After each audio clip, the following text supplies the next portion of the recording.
ஜோதிடத்தின் பரிணாம வளர்ச்சி ஏஎல்பி ஜோதிடம். இதை படிங்க, உங்க வாழ்க்கை உங்க கையில. அனைவருக்கும் வணக்கம். ராஜகுரு ஜோடாலயத்திலிருந்து ராஜேஷ்குமார். வணக்கம் சார். இப்போ வந்து ஒருத்தர் கேள்வி கேட்டிருக்காரு, மனிதனை இயக்குவது தசா புத்திகளா அப்படின்றது அவரோட கேள்வி. அதுக்கு கொஞ்சம் பதில் சொல்லிடுங்க சார். நல்ல கேள்வி. இப்போ உதாரணத்துக்கு நான் என்ன பண்ணுறேன், உழைக்கல, ஏமாத்தலை, வேலை வெட்டிக்கு எதுக்கும் போகல, 1 கோடி ரூபா லாட்டரி டிக்கெட்டில் எனக்கு பணம் வந்துருக்கு. எப்படி வரும்? தசாநாதன். ஏன் இந்த தசாநாதனை வந்து மையமாக வைக்கிறோம் அப்படிங்கிறீங்கன்னா, ஆகாத தசையும் இருக்குது, யோகமான தசை இருக்குது. ஆகாத தசை வரப்போகும்போது நம்மை சரிவிரை கொடுக்கும். யோக தசை என்பது ஒரு உச்ச நிலையில் கொண்டு போய் உட்கார வைக்கும். இதுதான் கிரகத்தோடைய தன்மை. இது உதாரணத்துக்கு ஒரு கதை என்ன கேட்டிங்கன்னா, நவநாயகி என்ற படத்தில் ஒரு சீன். அதில் பாண்டியன் வந்து பார்த்திங்கன்னா தென்னாலிராமன் எப்படியோ அதுமாரி அவர் ஆரம்பத்தில் எது மேலேயுமே பற்றுறது இல்லாதவர். அவர் போக்கு ஒரு தனி போக்காக இருக்கும். அந்தமாரி இவர் வந்து பார்த்திங்கன்னா எதை மாரியுமே இன்ட்ரெஸ்ட் வைக்க மாட்டார். ஒரு மக்குனி சொல்லுவாங்க. மக்குனின்னு கேட்டிங்கன்னா எதுவுமே தெரியாத ஒரு வெள்ளந்தி மனசு. நடக்கிறது எல்லாமே இறைவன் பார்த்துக்குவார், இறைவன் பார்த்துக்குவார், இறைவன் பார்த்துக்குவார் அப்படின்னு தான் அவர் நினைப்பார். அப்படிப்பட்டவருக்கு வந்து பார்த்தீங்கன்னா பயணிக்கிறாங்க, ஊர் விட்டு ஊர் பயணிக்கிறாங்க. அந்த சமயத்தில் வந்து தாய் தந்தையர் வந்து ரொம்ப தூரம் பயணிச்சு வந்தனால ஒரு கலப்பாக இருக்குது, நான் அந்த மரத்தில் நாங்கள் படுத்துட்டு இருக்கிறோம்ப்பா, நீ வந்து பார்த்தீங்கன்னா அந்த பூச்சி பூரா எது வந்தாலும் எங்களை வந்து உஸ்பேத்தி விடு, இன்னும் நீயே படுப்பா அப்படிங்கிறாங்க. நீங்கள் படுங்க, அதை சுற்றி பாட்டு வரங்கிட்டு போகிறாரு. அந்த இடத்துல வந்து பார்த்தீங்கன்னா இவருக்கு ஏதோ கண்ணில் வந்து வெள்ளைன்னு ஒன்று தென்படுது. அதை போய் பார்க்குறாரு. வந்து என்ன கல்கண்டா இருக்குது அப்படின்ட்டு அது கல்கண்டு என்ன பண்ணுறாரு, எடுத்து சாப்பிட்றமே வாயில் வச்சு கடிக்கலையே, இப்போ இத்தனை கல்கண்டு இருக்குது, ஆனால் என்னால் கடிக்க முடியல, நான் வீட்டில் போய் நல்லா உடச்சி பாயசம் பண்ணி நான் குடிக்க போகிறேன் அப்படின்ட்டு வெயிலில் வந்து வெளிச்சம் அடிக்க கண்ணில் பறிக்கக்கூடியதெல்லாம் இருக்குது பார்த்திங்களா, அதெல்லாம் எடுத்து இவர் கல்கண்டுன்னு சொல்லிட்டு தனியாக வைக்கிறாரு. அதில் வந்து ரோஸு, மஞ்சள், சிவப்பு, ஆரஞ்சு கலரான ரத்தனங்கள் இருக்கிறதெல்லாம் வந்து தனியாக ஒதுக்கி தூர வீசுகிறாரு.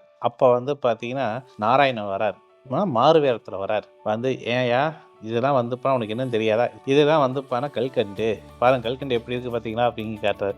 அவர் எவ்வளோ சொல்கிறதுக்கு முயற்சி பண்ணுறாரு, ஆனால் அவரால் வந்து பார்த்தீங்கன்னா புரிஞ்சக்கூடிய ஆற்றல் இல்லை. அப்போ கண்ணு மூடிட்டு வந்து அவருடைய ஜாதகத்துடைய நிலைகளை வந்து கணிக்க போகும்போது அவர் வந்து வெள்ளந்தியாக இருக்கக்கூடிய கிரகநிலை தசாநாதன் நடந்துட்டுருக்கு. அதுக்கப்புறம் புத்திசாலித்தனமான தசாநாதன், புத்தி மதி கூர்மையான புத்தி என்ன அப்படிங்கிறீங்கன்னா சந்திரனுடைய தசை வந்தால் அவங்களுக்கு மதி நுட்பம் அதிகரிக்கும். ஆனால் அந்த சந்திரன் வளர்பிறை சந்தனாக இருக்க வேண்டும், தேய்பிறை சந்தனாக இருக்கக்கூடாது. ஏன்னா வளர்பிறை தேய்பிறை 2 சந்திரன் அப்படிங்கிற வந்து ஜாதகத்தில் சொல்ல வச்சுருக்காங்க.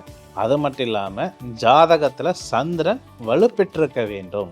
அதே சந்திரன் ஒன்று உச்ச நிலையாக இருக்க வேண்டும் அல்லது ஆட்சி நிலையாக இருக்க வேண்டும். ஆனால் சந்திரன் ஆட்சி நிலையில் இருக்கிறாரு. அப்போ ஆட்சி பெறக்கூடிய சந்திரன் தசாநாதன் நடக்க வருகிறது.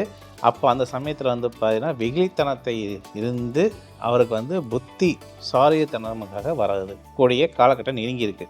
அப்போது கொஞ்சம் விளையாட்டு கட்டார். ஒரு 10 செகண்ட் 20 செகண்டில் அந்த தசாநாதன் மாறக்கூடிய காலகட்டம் நெருங்கிருச்சு. அது 10 நிமிஷத்தில் அந்த தசையை விட்டு மறு திசை சந்திர திசைக்கு வர வேண்டும். அப்போ அந்த சந்திர திசை வருது. வரப்போகும்போது இனிந்து இவன் மதிநுட்பசாலியாக இருப்பான் அப்படின்னு தெரிஞ்சதுக்கப்புறம் அப்படியே அவருடைய அந்த வெகுளித்தனமான பேச்சுகள், குழந்தைத்தனமான விளையாட்டுகள் இது எல்லாமே மாறி நல்ல ஒரு மதிநுட்பசாலியாக அவர் திகழ்கிறார். அப்போது என் கையில் வந்து பார்க்கும்போது இதெல்லாம் ரத்னங்களாச்சே அப்படின்னு அவரே சொல்கிறாரு. இதுக்கு முன்னாடி நீ தான் சொன்ன இது வந்து கல்கண்டு அப்படின்னு, மடசாமராணி இதை வந்து யாரா கல்கண்டு சொல்லுவானா, அதை மதிப்பீடில் வந்து சொல்கிறாரு. சொல்ல வந்து அந்த நாதருக்கே வந்து ஒரு பிரமிப்பை கொடுக்குறது. இந்த அளவுக்கு இவன் வந்து இவ்வளோ மதிநுட்பசாலி ஆயிட்டானே அப்படின்ட்டு. அப்போ அதெல்லாம் எடுத்து கொண்டு போய் அரசு சபையில் வந்து கொடுக்க போகும்போது இது வந்து எல்லாம் விலை உயர்ந்த ரத்தனங்களாக இருக்கே, இவனுக்கு எப்படி வந்து கையில் கிடைக்குது அப்படின்ட்டு அங்கே இருக்கிற சபையில் இருக்கிறவங்க எல்லாமே ஆச்சரியத்துக்கானோட பார்க்கும்போது இவன் வந்து ஒன்று திறனாக இருக்க வேண்டும். ஆனால் பேசக்கூடிய திறனை வச்சு பார்த்து இவன் திறனாக இருக்கக்கூடிய வாய்ப்புனே இல்லை, வெகுத்தனமாக இருக்கக்கூடிய ஆளும் இல்லை, ஏதோ மதிநுட்பசாலியாகவே இருக்கிறானே அப்படின்ட்டு பல கேள்விகள் கேட்குறாங்க.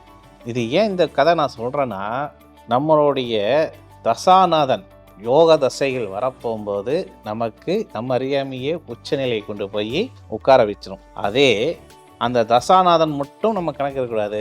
ஜாதக கட்டத்தில் அது ஆட்சி பலமா, உச்சநிலை பலமா, அல்லது சமநிலை பலமா, நட்பு பலமாகன்னு நம்ம பார்த்து அதுக்கு தகுந்தாப்புல பார்த்தீங்கன்னா நம்மளுடைய வாழ்க்கை தரன் மாறுமானா நிச்சயமாக. அதுக்கு உதாரணம் தான் இந்த நவநாயகியில் சொல்லக்கூடிய ஒரு சின்ன ஒரு கதை. இதை தெரிஞ்சிருக்க வேண்டும். இந்த பார்க்கக்கூடிய அத்தனை நபர்களுக்குமே எதை நம்ம யோகத்தை கொடுக்கும், எது யோகத்தை கெடுக்கும், இந்த தசாநாதன் வைத்து தான் நம்ம வாழ்க்கையில் உயர்வா தாழ்வா என்று பார்க்கலாம் என்று சொல்லி விடைபெறுகிறேன். நன்றி, வணக்கம். ஜோதிடத்தின் பரிணாம வளர்ச்சி ALP ஜோதிடம். இதை படிங்க, உங்க வாழ்க்கை உங்க கையில.